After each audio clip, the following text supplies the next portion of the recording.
Cricket বিশ্বকাপে শ্বাসরুদ্ধকর এক ম্যাচে জিতেছে ইংল্যান্ড, অনিশ্চয়তা ঝুলে গেছে নিউজিল্যান্ডের ভাগ্য, আর টিকে গেছে পাকিস্তান। অনেকেই বলছেন পাকিস্তানের প্রার্থনাই বুঝি কাজে লেগেছে। কলম্বোর প্রেমাদাসা স্টেডিয়ামে 159 রানের লক্ষ্য তাড়া করতে নেমে শুরুতেই বড় ধাক্কা খায় ইংল্যান্ড দল।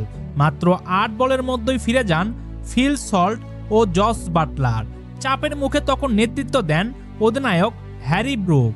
তার দায়িত্বশীল ব্যাটিংয়ে প্রথম 6 ওভারে দল তোলে 47 রান। তবে ম্যাচের আসল উত্তেজনা জমে ওঠে শেষের 3 ওভারে। তখন প্রয়োজন ছিল মাত্র 43 রান।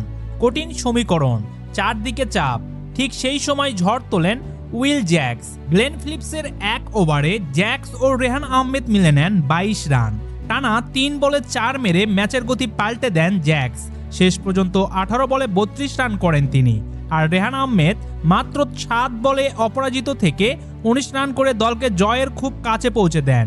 3 বল হাতে রেখেই 4 উইকেটের জয় নিশ্চিত করে ইংল্যান্ড ক্রিকেট দল। নিউজিল্যান্ডের হয়ে সর্বোচ্চ 39 রান করেন গ্লেন ফিলিপস। তবে ইংল্যান্ডের স্পিনারদের দাপটে বড় সংগ্রহ করা সম্ভব হয়নি তাদের। এই জয়ে পাকিস্তানের সেমিফাইনালের স্বপ্ন এখনো জীবিত রয়ে গেছে।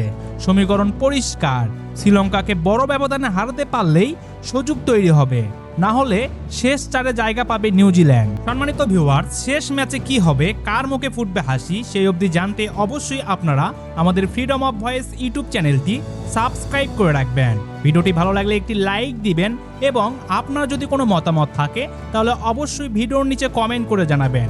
ভিডিওটি শেষ করছি, ধন্যবাদ।